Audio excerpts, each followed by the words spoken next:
வணக்கம் சார். வணக்கம். சமீபத்தில் ஐடிஎஃப்சி ஃபர்ஸ்ட் பேங்க்கோட சண்டிகர் பிரான்ச்சில் ஒரு 590 crores வந்து ஸ்கேம் நடந்திருக்கு. அதுவும் அங்கே இருக்கிற எம்ப்ளாயிஸே இதில் இன்வால்வ் ஆயிருக்காங்க அப்படிங்கிற நியூஸ் எல்லாம் பார்க்க முடிஞ்சுது. ஸோ பேசிக்காக இது என்ன நியூஸ், இதோட இம்பாக்ட் எந்த அளவுக்கு இருக்குது சார்?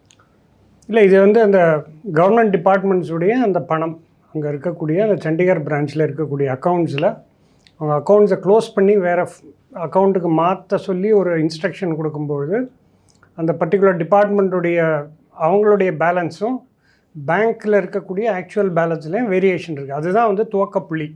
ஸோ அதுலேருந்து தான் இது இன்வெஸ்டிகேஷன் உள்ள நடத்தப்பட்டு கிட்டத்தட்ட 590 கோடி அந்த டிஸ்கிரிப்பன்சி இருக்கக்கூடிய ஒரு விஷயத்தை கேள்விப்பட்டு அவங்க அந்த இன்வெஸ்டிகேஷன்ஸ் நடத்தி 4 எம்ப்ளாயீஸ் அந்த பிரான்ச் எம்ப்ளாயீஸை சஸ்பெண்ட் பண்ணியிருக்காங்க. பேரலி ஹரியானா கவர்மெண்ட் அதாவது ஐடிஎஃப்சி சம்மந்தப்பட்ட எல்லா பிஸ்னஸுக்கும் தடை விதிப்பது அப்படிங்கிறது அதனுடைய ஆஃப்டர் எஃபெக்டாக பார்க்குறோம். அடிப்படையிலேயே அங்கே இருக்கக்கூடிய ஊழியர்கள் யாருடைய தூண்டுதலின் பெறோ இது நிச்சயமாக அவர்களாக செய்திருக்க மாட்டார்கள். ஏன்னா இது கவர்மெண்ட் அக்கௌண்ட்ஸ் அப்படிங்கிறதுனால அவர்கள் அதில் முறைகேடு பண்ணுவதற்கு நிறையவே ஆலோசனை செய்வார்கள். இப்போ நிறைய கேசஸ் பார்த்துருக்கோம். கடந்த காலத்தில் ஒரு எம்பி கூட வெஸ்ட் பெங்காலில் ஒரு எம்பியோடைய ஃபண்டு கூட வங்கியிலேருந்து போனதை பார்த்தோம். இது எப்படி நடக்கும் அப்படின்னா, ரொம்ப நாள் ஆக்டிவாக இல்லாத அக்கௌண்ட், ஒரு டார்மண்ட் அக்கௌண்ட், இல்லை வெளிநாட்டில் இருக்கக்கூடியவர்கள், இல்லை வயதானவர்கள், அவர்களுக்கு பேங்கிங் விஷயம் தெரியாது, இது போன்ற விஷயங்கள், இது போன்ற அக்கௌண்ட்ஸில் தான் அந்த ஸ்விண்ட்லிங் ஆஃப் மணி நடக்கும். அதாவது பணத்தை அதிலேருந்து எடுக்கிறது, முறைகேடாக எடுப்பது அப்படிங்கிறது அவர்கள் நோட்டமிட்டு எந்தெந்த அக்கௌண்ட்ஸ் ஆக்டிவாக இல்லை, டார்மண்ட்டாக இருக்குது, இல்லை வெளிநாட்டில் இருக்கக்கூடிய அக்கௌண்ட்ஸ், இது போன்ற அக்கௌண்ட்ஸை தான் அவங்க ஸ்கேன் பண்ணி முறைகேடுகள் நடந்ததை நம்ம கடந்த காலங்களில் பார்த்தோம்.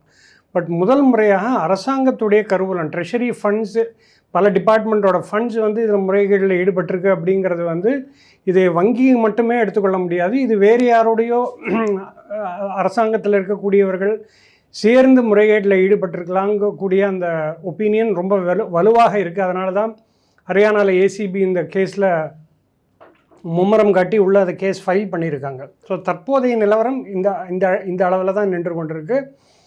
ஐடிஎஃப்சி ஃபர்ஸ்ட் பொறுத்தளவில் ஒரு ஆடிட் KPMG ஃபாரன்சிக் ஆடிட்டுக்கு ஆர்டர் பண்ணியிருக்காங்க. ஸோ அதனுடைய அந்த ஸ்டடி ஃபுல்லாக வெளியில் வரும்போது இதனுடைய மூல காரணம் என்ன அப்படிங்கிறது தெரியும். பட் அடிப்படையிலேயே வங்கியில் நடந்த ஒரு முறைகேடு, அவர்கள் கணிக்க தவறிய, அவர்கள் கண்டுபிடிக்க தவறிய ஒரு விஷயமாக தான் இது ப்ளேம் முழுக்க வங்கியில் தான் இருக்குது. ஏன்னா அவர்களுடைய ஒத்துழைப்பு இல்லாமல், அந்த எம்ப்ளாயீஸோடைய ஒத்துழைப்பு இல்லாமல் யார் நினைத்தாலும் முறைகேட்டில் ஈடுபட முடியாது. வெளியில் இருக்கக்கூடியவர்கள் யாராக இருந்தாலும் அவர்களுடைய அந்த ஊழியர்களுடைய ஹெல்ப் இல்லாமல், துணை இல்லாமல் நிச்சயமாக இது போன்ற முறைகேடுகள் செய்ய வாய்ப்பே இல்லை. அதனால் ஃபெயிலியர் வங்கியுடைய பார்ட்டில் தான் ஃபெயிலியர் அப்படிங்கிறத நம்ம உறுதியாக சொல்லலாம். இப்போ அந்த வங்கி மேலே தான் ஃபுல் ரெஸ்பான்சிபிலிட்டி இருக்குது அப்படிங்கிறத பார்க்குறோம். குறிப்பாக ஊழியர்களும் அதில் இன்வால்வ் ஆயிருக்காங்க. அப்படிங்கும்போது RBI இதுக்கு என்ன மாதிரியான ரெகுலேஷன்ஸ் கொடுக்குறாங்க சார்? ஒரு பேங்க்கோட எம்ப்ளாயிஸே இந்த மாதிரி ஸ்கேமில் ஈடுபடுறாங்க அப்படின்னா அடுத்த கட்ட நடவடிக்கைகள் என்ன மாதிரி இருக்கும்? அதாவது இப்போ அந்த ரெகுலேஷன்ஸ் பார்க்கும்போது கடந்த 20-25 ஆண்டுகளாக நல்ல வலுவாக தான் இருக்குது. ஏன்னா முறைகேடு செய்யணும்னு நினச்சா அது எப்படியான ஒரு ரெகுலேட்டரி, ஏன்னா இது போன்ற முறைகேடுகளில் ஈடுபடும்போது அவர்களுக்கு தெரியும் பின்னால் அவர்கள் மாட்டிக்கொள்வார்கள், இது கண்டுபிடிக்கப்படுங்கிறது தெரியும். ஏன்னா நிறைய sex and balance, internal audit இருக்குது, எக்ஸ்டர்னல் ஆடிட் இருக்குது, ஸ்டாட்யூட்டரி ஆடிட் பேங்க்ஸுக்கு எல்லாமே இருக்குது. அதனால் என்றையாவது ஒரு நாள் இது வெளியே வரும்னு தெரிந்து தான் இதில் ஈடுபடுறாங்க. அதனால் ரெகுலேஷன்ஸ் பொறுத்தளவில் ஒரு ரோபஸ்ட்டாக தான் இருக்குது. பெரிய அளவில் முறைகேடுகள் நடப்பதற்கான ரெகுலேஷன்ஸ் இப்போ நிச்சயமாக இல்லை. நல்லா டைட்டன் பண்ணியாச்சு. அந்த நிரவ் மோடி போன்ற பல ஆண்டுகளில் நம்ம பார்த்தோம், இந்த ஃப்ராடெல்லாம் நடந்ததெல்லாம் பார்த்தோம். அதற்கு பிறகு வங்கிகளை பொறுத்தளவில் RBIயோடைய ரெகுலேஷன்ஸ் அப்படிங்கிறது ரொம்பவே டைட்டன் ஆகிடுச்சு. அதையும் தாண்டி இது போன்ற கேசஸ் நடக்கிறது அப்படிங்கிறது முழுக்க அந்த ஊழியர்களுடைய வேலையாக தான் பார்க்கப்படுகிறது. இதில் எங்கே ஃபால்ட் லைன் எங்கே வருது அப்படின்னா, இப்போ வங்கித்துறை ஒரு அசுர வளர்ச்சியில் இருக்குது. எல்லா வங்கிகளுமே பார்க்கும்போது, பல நகரங்கள்லாம் பார்க்கும்போது வங்கிகளுடைய கிளைகள் நிறைய உருவாகி கொண்டே இருக்குது, நாளுக்கு நாள் பெருகி கொண்டிருக்கு. அதனால் அந்த எம்ப்ளாயீஸ் எடுக்கும்போது அவர்களுக்கு சரியான அந்த டியூ டிலிஜென்ஸ், அவர்களுடைய பேக்ரவுண்ட் செக் பண்ணுறது, இது போன்ற விஷயங்களுக்கு அவங்களுக்கு போதிய அவகாசமோ இல்லை நேரமோ இல்லை. ஏன்னா அவர்களுடைய இப்போ IDFC போன்ற வங்கிகள்லாம் ஒரு க்ரோத் ஃபேஸில் இருக்கக்கூடிய வங்கி. அதனால் அவர்களுடைய எம்ப்ளாயீஸை சரியாக ஃபில்டர் பண்ணி எடுக்கிறது, அவங்களுடைய பேக்ரவுண்ட் செக் பண்ணுறது, இது போன்ற விஷயங்கள் இல்லாத ஒரு மிகப்பெரிய பின்னடைவு. இரண்டாவது அந்த ஃப்ராட் டிடெக்ஷன் யூனிட் அப்படின்னு சொல்லக்கூடிய எல்லா வங்கிகள்லையும் இருக்கும். அதாவது எங்கேயாவது ஃப்ராட்ஸ் ரேண்டமாக செக் பண்ணுறது இது போன்ற விஷயங்கள் வந்து ஐடிஎஃப்சி வங்கி அதில் வந்து செயல்படுத்தலைங்கிறதும் தெரியுது. இன்னொன்று இதற்கு காரணம் என்ன அப்படின்னா, இது அரசாங்க பணம், ட்ரெஷரி அக்கௌண்ட்ஸ் அப்படிங்கிறதுனால ஒரு விதமான ஒரு ஒரு ஒரு பெரிய அளவில் சீரியஸாக இருந்திருக்காது. ஏன்னா அதை போய் அரசாங்க பணத்தை யாரும் திருட மாட்டாங்க அப்படிங்கிற, நான் ஏற்கனவே சொன்ன மாதிரி இந்த திருட்டு நடப்பது எல்லாமே வந்து டார்மண்ட் அக்கௌண்ட்ஸ், இல்லைனா ஏதாவது வயோதிகர்களுடைய அக்கௌண்ட்ஸு, இல்லை வெளிநாட்டில் இருக்கக்கூடியவர்கள், அவர்கள் ஸ்கேன் பண்ணி எது இன்ஆக்டிவாக இருக்கோ அதில் தாங்க கைவரிசையை காட்டுவாங்க. பட் அரசாங்கத்துடைய அக்கௌண்ட்லேயே திருடுவாங்க அப்படிங்கிறது வங்கிகளில் யாருமே நினைத்திருக்க மாட்டார்கள். அது அந்த ஒரு ஒரு கேர்லெஸ்னஸ் நிச்சயமாக இருந்திருக்கும். அதுவும் ஒரு காரணம் தான். இப்போ ஊழியர்கள் இதில் இன்வால்வ் ஆயிருக்காங்க அப்படின்னே நம்ம பேசுகிறோம். ஸோ இதில் யாரெல்லாம் இன்வால்வ் ஆயிருக்கிறதுக்கு வாய்ப்பு இருக்குது? அதாவது என்ன கேட்டகரியில் இருக்கிறவங்கலாம் இதுக்கு எக்ஸ்போஸ் ஆயிருப்பாங்க, யாருக்கெல்லாம் இதில் ரோல் இருக்கிறதுக்கான வாய்ப்பு இருக்குது? இல்லை, அந்த என்டையர் பிரான்ச்சுக்கே இது. ஏன்னா ஒரு ஒரு ஒரு கிளைன்னு எடுத்துக்கொண்டால் அந்த கிளையோடைய மேலாளர் தான் ஒரு முக்கிய அதிகாரி. அவரை தாண்டி எதுவுமே உள்ளே வருவதும் சரி, வெளியில் போவதும் அப்படிங்கிறது நிச்சயமாக நடக்காது. அவர் இன்வால்வ்டாக என்னங்கிறதெல்லாம் தெரியாது. பட் யாரெல்லாம் இப்போ வந்து 4 பேர் அவர்கள் ஐடென்டிஃபை பண்ணப்படாத 4 பேர் இதில் சஸ்பெண்ட் பண்ணப்பட்டிருக்காங்க. அதில் முக்கியமான அவங்க அந்த ஃப்ளோவில் இருக்கக்கூடியவர்களாக இருக்கும். அந்த அந்த டிரான்சாக்ஷன் இன்வால்வ் பண்ணக்கூடிய, அந்த மேனிப்புலேட் பண்ணக்கூடிய நிலையில் இருக்கக்கூடியவர்கள் தான் இப்போ சஸ்பெண்ட் ஆகியிருக்காங்க. பட் கட்டாயம் அந்த என்டையர் அந்த பிரான்ச்சில் இருக்கக்கூடிய உயர் அதிகாரிகளுக்கு கண்டிப்பாக இது தெரியல அப்படின்னா தான் ஆச்சரியம். ஆனால் நிச்சயமாக ஏதோ ஒரு காலகட்டத்தில் தெரிஞ்சிருக்கும் இந்த மிஸ்மேட்ச் என்ன அப்படிங்கிறது. ஏன்னா இது வந்து அவர்களுக்கு இதில் என்ன விஷயம் என்னென்னா, ஐடிஎஃப்சி ஃபஸ்ட்டில் இதை கண்டுபிடிக்கல. அவர்கள் அந்த அரசாங்கத்துடைய அந்த டிபார்ட்மெண்ட், அந்த பர்டிகுலர் டிபார்ட்மெண்ட் வந்து இந்த அக்கௌண்ட்டை க்ளோஸ் பண்ணி அந்த ஃபண்ட்ஸை இன்னொரு அக்கௌண்ட்டுக்கு ட்ரான்ஸ்ஃபர் பண்ண ஒரு ரிக்வெஸ்ட் கொடுக்கும்பொழுது தான் இந்த மிஸ்மேட்சே கண்டுபிடிக்கப்பட்டிருக்கு. ஸோ இது வரலைன்னா இன்னும் எவ்வளோ நாள் கழித்து இது தெரிஞ்சிருக்கும் அப்படிங்கிறது தெரியாது. ஸோ இது வந்து முழுக்க அந்த ஃப்ராட் டிடெக்ஷன் அவங்க டிடெக்ட் பண்ணலை. பிரான்ச் லெவல்லையும் சரி, உயர் அந்த ஹெட் ஆஃபீஸ்லேயும் சரி, இது மாதிரி இன்டர்னல் ஆடிட்டில் இது வராதது ஒரு மிகப்பெரிய பின்னடைவாகத்தான் பார்க்கப்படுகிறது. இந்த ஒரு அமௌண்ட், அது ஒரு கிட்டத்தட்ட 600 கோடி அப்படின்னு சொல்கிறாங்க. அவங்களோட இந்த குவார்ட்டர்லி ப்ராஃபிட்லையும் இதோட ரோல் இருந்திருக்கு அப்படின்னு சொல்கிறாங்க. ஸோ குவார்ட்டர்லி ப்ராஃபிட்டில் இதோட ரோல் என்னவா இருந்திருக்கு? கண்டிப்பாக இருந்திருக்கு. ஏன்னா கிட்டத்தட்ட 25% அவங்களுடைய ப்ராஃபிட்டோடைய 25%ங்கிறது இந்த 600 கோடி. ஸோ அதை ரெக்கவர் பண்ணுறதுக்கு ஒன்று இன்சூரன்ஸ் கிளைம் அவங்க இனிஷியேட் பண்ணியிருக்காங்க. இது வந்து அரசாங்கத்துடைய பணம் அப்படிங்கிறதுனால இதில் என்ன ஒரு வங்கிக்கு ஒரு ஆறுதல் என்ன அப்படின்னா, அரசாங்கம் இதில் இன்வால்வ் அப்படின்னால நிச்சயமாக அந்த போலீஸ் துறை முடுக்கிவிடப்பட்டு அவர்கள் ஓரளவுக்கு துரிதமாக வேலை பண்ணுவாங்க. ஏன்னா தனியார் நபர்களாக இருந்ததுன்னா அந்த ப்ராசஸ் வந்து it will take its own time. But இது அரசாங்கத்துடைய பணம், ஏன்னா அவங்களுக்கும் ஒரு கெட்ட பேர் வந்துருச்சு. இப்போ ஹெட்லைன்ஸில் வந்து இது பொலிட்டிக்கல் இஷ்யூவாக மாறிட்டதுனால அவர்களுடைய முனைப்பும், அரசாங்கத்துடைய முனைப்பு, போலீஸ் டிபார்ட்மெண்ட்டுடைய முனைப்பும் அதிகமாக இருக்கிறதுனால கூடிய விரைவில் இதை எவ்வளோ ரெக்கவர் பண்ண முடியும், யாரெல்லாம் இன்வால்வ்டு. ஏன்னா நிச்சயமாக இது வங்கி ஊழியர்கள் மட்டும் கிடையாது, இது வேறு அவுட் சைடு, அதை வங்கியே அந்த அவங்களுடைய இதில் கொடுத்துருக்காங்க. வெளி இன்வால்மெண்ட் இல்லாமல் நிச்சயமாக இந்த முறைகேடுகள் நடந்திருக்காது. அது யார், அந்த கவர்மெண்ட் லெவலில் யார் இன்வால்வ்டு அப்படிங்கிறதும் கண்டுபிடிக்கப்பட வேண்டும். இதெல்லாமே ஒரு ப்ராசஸ் நடந்து கொண்டிருக்கு. மீன்வைல் எங்கெல்லாம் அவர்களால் ரெக்கவர் பண்ண முடியும், ஏன்னா நிறைய அக்கௌண்ட்ஸ் வந்து இப்போ அவங்க ஃப்ரீஸ் பண்ணி லீன் மார்க் எல்லாம் பண்ண அக்கௌண்ட்ஸ் எல்லாமே ஃப்ரீஸ் பண்ணியிருக்காங்க. இன்சூரன்ஸ் கிளைமும் நடந்திருக்கு. ஸோ எந்த அளவுக்கு அவங்களால ரெக்கவர் பண்ண முடியும் அப்படிங்கிறது இந்த ஆடிட் வந்ததுக்கு பிறகு, இந்த போலீஸ் இன்வெஸ்டிகேஷனுக்கு பிறகு தெரியும் அப்படின்னு எதிர்பார்க்கலாம். பட் தற்போதைய சூழலில் வந்து இது ஒரு நீண்ட கால அடிப்படையில் இது போகக்கூடிய வாய்ப்புகளாக பார்க்கப்படுகிறது. இப்போ இந்த மாதிரியான ஒரு செய்தி வந்திருக்கிறது மக்கள் மத்தியில், இல்லை அந்த பேங்க்கில் அக்கௌண்ட் வச்சிருக்கிற அக்கௌண்ட் ஹோல்டர் மத்தியில் பேங்க்குக்கு ஒரு கெட்ட பேரை ஏற்படுத்தி தரத்துக்கு வாய்ப்பு இருக்கா? இது பேங்க்கோட ரெப்புடேஷன் எந்த அளவுக்கு பாதிக்கும்? கண்டிப்பாக இதனுடைய இம்பாக்ட் இருக்குது. ஏன்னா எப்பொழுதுமே ஒரு வங்கியில் முறைகேடு நடக்கும்போது நம்மளுடைய அக்கௌண்ட் என்ன அப்படின்னு போய் உடனே எல்லாருமே செக் பண்ணக்கூடிய அதுதான் ஒரு இயற்கையான ஒரு நேச்சுரல் ப்ராசஸ். அதுதான் எல்லோருமே உடனே போய் நம்ம அக்கௌண்ட்டில் பணம் இருக்கா, மிஸ்மேட்ச் எதாவது இருக்கா அப்படிங்கிறத பார்ப்போம். அது நிச்சயமாக அந்த பேனிக்கு நடந்திருக்கும். இரண்டாவது வந்து இது என்ன ஆயிருக்கு அப்படின்னா, இப்போ ஹரியானா கவர்மெண்ட் இது மட்டும் இல்லை, ஐடிஎஃப்சி மட்டும் இல்லை, ஏயு ஸ்மால் ஃபினான்ஸ் பேங்க், இந்த 2 வங்கிகளுக்கும் முறையான வர்த்தகத்தை தடை விதிச்சிருக்காங்க. ஸோ இது ஒட்டுமொத்த அந்த ப்ரைவேட் செக்டர் வங்கிகள், அதாவது கவர்மெண்ட் பிஸ்னஸுக்காக இருக்கக்கூடிய அந்த ப்ரைவேட் செக்டர் வங்கிகளுக்கு ஒரு மிகப்பெரிய பின்னடைவு. ஏன்னா இன்னும் சில காலத்திற்கு பிறகு அவர்களோட அக்கௌண்ட்ஸ் எல்லாமே பிஎஸ்யூ பப்ளிக் செக்டர் பேங்க்ஸுக்கு மூவ் பண்ணுறதுக்கான வாய்ப்புகள் அதிகம். ஏன்னா அதுதான் வந்து அக்கௌண்டபிலிட்டி இருக்கும் அப்படிங்கிறதுனால. ஸோ இந்த கேஸ் வந்து ஒட்டுமொத்த ப்ரைவேட் செக்டர் பேங்க்குக்கே ஒரு பின்னடைவு. ஏன்னா இப்போ ஹரியானா கவர்மெண்ட்டில் நடந்ததுனால இன்னும் எல்லா அரசாங்கங்களும் இதை உன்னிப்பாக கவனிப்பாங்க. அவங்களுக்கு இருக்கக்கூடிய தனியார் வங்கிகளில் இருக்கக்கூடிய பணம் பத்திரமாக இருக்கா, சேஃபாக இருக்கா அப்படிங்கிறத இப்போ அவங்க ஒரு ஆடிட் நடத்துவாங்க. எல்லா அரசாங்கத்திற்கும் இது ஒரு பாடமாக அமையும். ஸோ இந்த கேஸ் அப்படிங்கிறது ஐடிஎஃப்சி மட்டும் சாராது, இது ஒட்டுமொத்த இந்த ப்ரைவேட் செக்டர் வங்கிகளுக்கும் முக்கியமாக கவர்மெண்ட் பிஸ்னஸ் ஹேண்டில் பண்ணக்கூடிய தனியார் துறை வங்கிகளுக்கு இது ஒரு மிகப்பெரிய பின்னடைவாக பார்க்கப்படுகிறது. இப்போ இந்த பேங்க்ல இவ்வளோ பெரிய இஷ்யூ நடந்திருக்கு. குறிப்பாக ஹரியானா கவர்மெண்ட் வந்து பேங்க்கை தடை பண்ணியிருக்காங்கிறதெல்லாம் பார்க்குறோம்.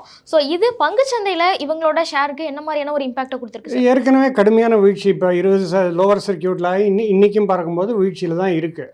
67 68 அந்த ரேஞ்சில் தான் ஐடிஎஃப்சியோடைய ஸ்டாக் ப்ரைஸ் இருக்குது. பட் இதை 2 விஷயத்தமாக பார்க்கலாம். ஒன்று வந்து ஷார்ட் டேர்மில் நிச்சயமாக அந்த நெகட்டிவ் இம்பேக்ட் இருக்கும். ஏன்னா 590 கோடி அப்படிங்கிறது நாளைக்கு அவர்கள் எப்படி காம்பன்சேட் பண்ண முடியும் அப்படிங்கிறதெல்லாம் இன்னும் வரக்கூடிய நாட்களில் அந்த ஆடிட்டுக்கு பிறகு தெரியும். அவர்களுடைய இன்சூரன்ஸ் கிளைம்ஸ் எப்படி இருக்குது, இது போன்ற விஷயங்கள் எல்லாமே இன்னும் வரக்கூடிய வாரங்களில் தெரியும். பட் நீண்ட கால அடிப்படையில் வந்து இது ஒரு ஒன் ஆஃப் கேஸாக தான் பார்க்கணும். இது வந்து அடிக்கடி நடக்கக்கூடிய ஒரு விஷயம். இது நடக்கக்கூடாது. இது போன்ற விஷயங்கள் கண்டிப்பாக எந்த வங்கியிலே நடக்கக்கூடாது. ஒரு மெத்தன போக்கில் தான் நடந்திருக்கு. பட் இருந்தாலும் இருக்கக்கூடிய சிஸ்டம் ஓரளவுக்கு ரோபஸ்ட்டாக இருக்கிறதுனால இது போன்ற விஷயங்கள் அதிகமாக நடக்கிறதுக்கு வாய்ப்பு இல்லை. அதுவும் இல்லாமல் இந்த விஷயம் அரசாங்கத்துடைய பணம் திருட்டு போயிருக்கு, இல்லை கையாடப்பட்டிருக்கு அப்படிங்கிறது வந்து ஒரு மிகப்பெரிய பின்னடைவு தான். ஏன்னா வந்து யாருமே அரசாங்க பணத்தை முறைகேடாக செலவு பண்ணுறதுக்கு ஊழியர்களுக்கு கண்டிப்பாக அந்த தைரியம் இருக்காது. யாரோடைய ஒரு தூண்டுதலின் பேரில் தான் நடந்திருக்கும். இது நிச்சயமாக இது ஹேண்ட் இன் க்ளோவாகத்தான் பார்க்கப்படுகிறது. தனியாக அவர்கள் தன்னிச்சையாக இது பண்ணியிருக்க மாட்டாங்க. ஸோ அந்த அடிப்படையில் பார்க்கும்போது இது ஒரு ப்ரைவேட் செக்டர் துறைக்கு ஒரு சவாலான காலகட்டம் தான். ஏன்னா நான் ஏற்கனவே சொன்ன மாதிரி இப்போ எல்லா ஸ்டேட் கவர்மெண்ட்ஸும் சென்ட்ரல் கவர்மெண்ட்ஸ் கூட ரிவ்யூ பண்ண ஆரம்பிப்பாங்க. எங்கெல்லாம் அவங்களுடைய அக்கௌண்ட்ஸ் வந்து ப்ரைவேட் செக்டரில் இருக்குது, அது சேஃபாக இருக்கா, அப்புறம் ப்ரோக்ரெசிவாக அவங்க மூவ் பண்ணுறதுக்கான வாய்ப்புகளும் இருக்குது. ப்ரைவேட் செக்டர்லேருந்து பணத்தை எடுத்து டெபாசிட்ஸ் எல்லாம் எடுத்து பப்ளிக் செக்டர் போகிறதுக்கான வாய்ப்புகள் இருக்குது. அதனால் இது வந்து நிச்சயமாக ஸ்டாக் ப்ரைஸில் ரிஃப்ளெக்ட் ஆகும். நீண்ட கால அடிப்படையில் க்ரோத் உள்ள பேங்க் தான். அதில் வந்து பெரிய அளவுக்கு ஒன்றும் இது வரைக்கும் பிரச்சனைகள் இருந்ததில் ஒரு growing mid size bank IDFC first பொறுத்தளவில். பட் இது ஒரு மிகப்பெரிய ஒரு இடியாகத்தான் பார்க்கப்படுகிறது. அதனால் நீண்ட கால அடிப்படையில் பார்க்கும்போது அது எந்த அளவில் ரியாக்ட் பண்ணும் அப்படிங்கிறது வரக்கூடிய நாட்கள் தான் தீர்மானிக்கும். இப்போ பேங்க்ல இப்படி ஒரு பிரச்சனை நடந்திருக்கு அப்படிங்கிறத இன்டர்னல் ஆடிட்ல கண்டுபிடிச்சிருக்காங்க. அதுக்கப்புறமா இவங்க இதை யார்கிட்ட ரிப்போர்ட் பண்ணணும், பங்குச்சந்தைக்கு இதை பற்றின தகவல் எப்படி டிரான்ஸ்ஃபார்ம் ஆயிருக்கு சார்? அதுதான், இது அவங்களுக்கு தெரிந்த உடனே அந்த 590 crore மிஸ்மேட்ச் வந்த உடனே அவங்க இன்ஃபார்ம் பண்ணி ஆகணும். ஏன்னா ஆர்பிஐட்ட சொல்லணும், செபியில் சொல்லணும்.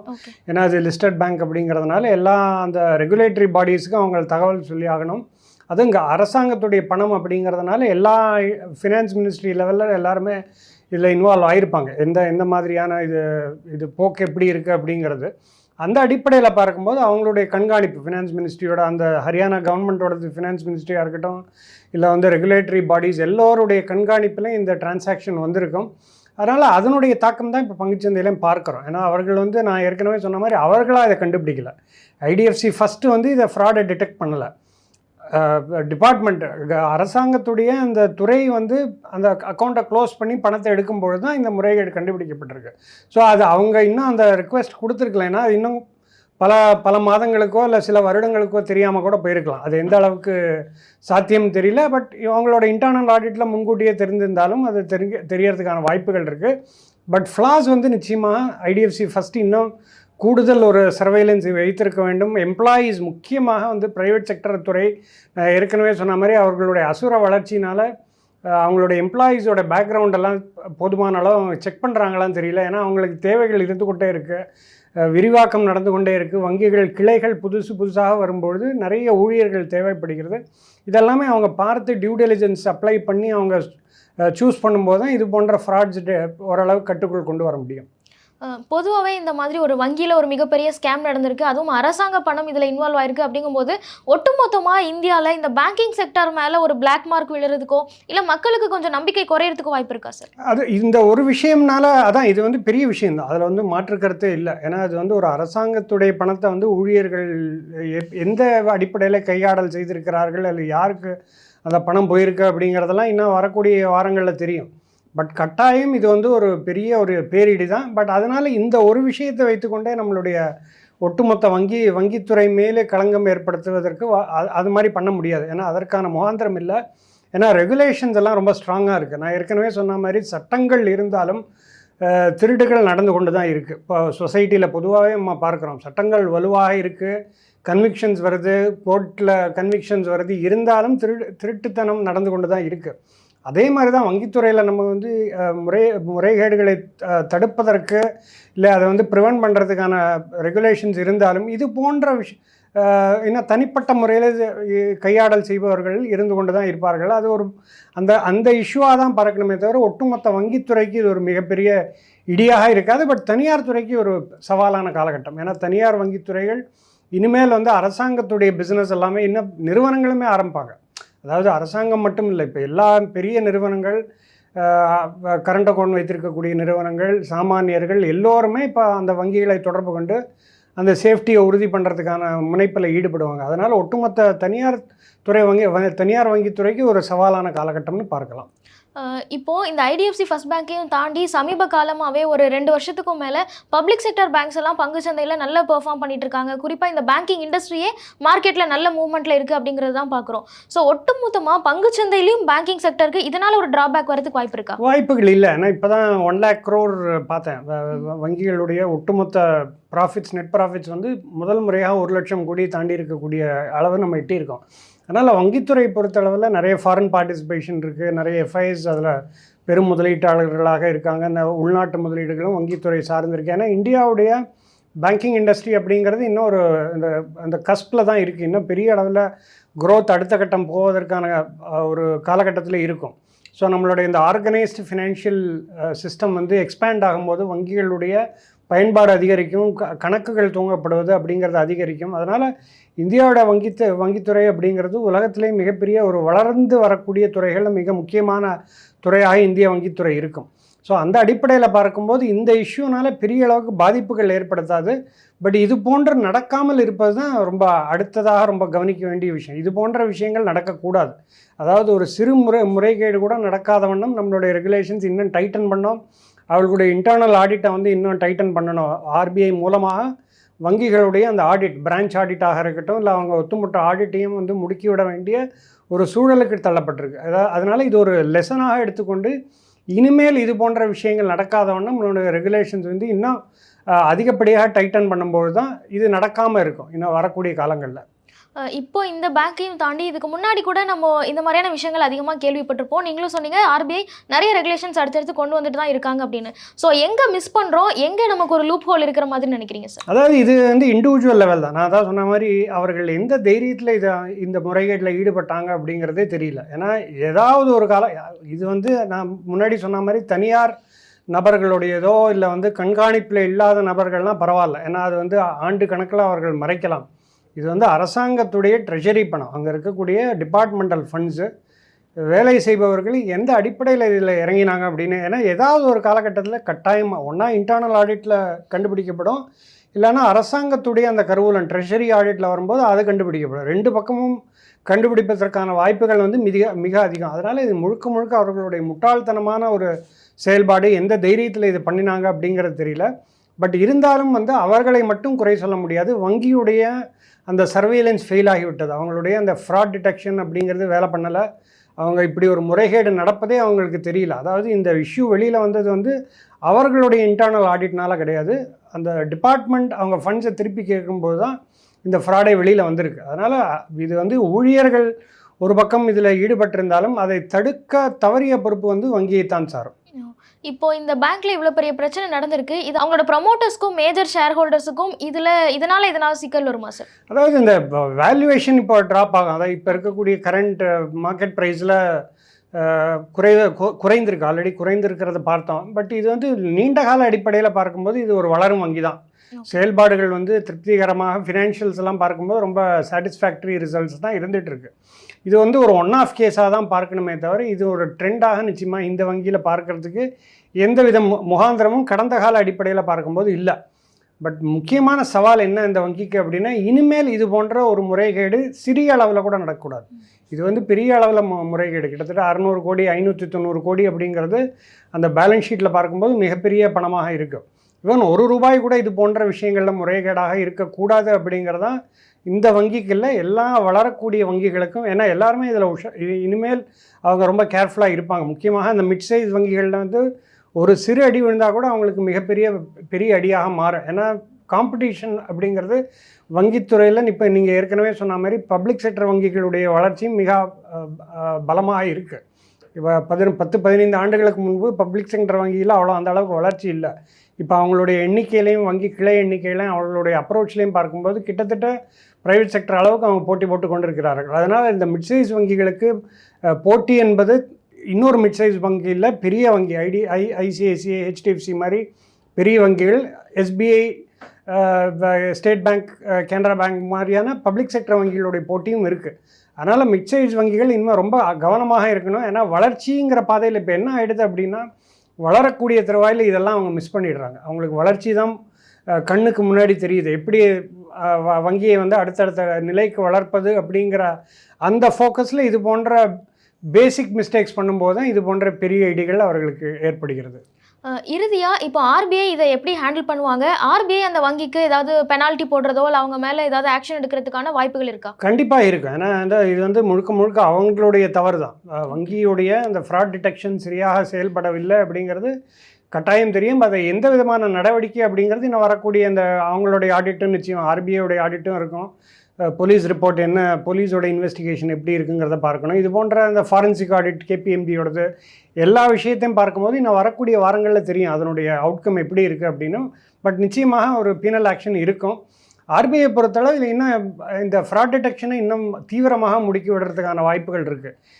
ப்ரைவேட் செக்டர் மட்டும் இல்லை, எல்லா வங்கிகள்லையுமே அவர்களுடைய அந்த இன்வெஸ்டிகேஷன் புதிய செட் ஆஃப் ரூல்ஸ் வருவதற்கான வாய்ப்புகள் இருக்குது. இது வந்து முன்கூட்டியே தடுப்பதற்கான திட்டங்கள்லாம் கொண்டு வரப்படும். அதெல்லாம் இம்ப்ளிமெண்ட் பண்ணுறதுக்கான வாய்ப்புகள் இருக்குது. அதுதான் சரியும் கூட. ஏன்னா இது போன்ற விஷயங்கள் வந்து ஒன்று மக்களுடைய பணம் நாளைக்கு ஏதாவது இது போன்ற பணம் பறி கொடுத்தார்களானால் அதை திரும்ப பெறுவதற்கு அவர்கள் ரொம்ப போராட வேண்டிய ஒரு சூழல் ஏற்படும். இது ஒரு ஒட்டுமொத்த துறைக்கே ஒரு பிளாக் மார்க்காக அமையும்.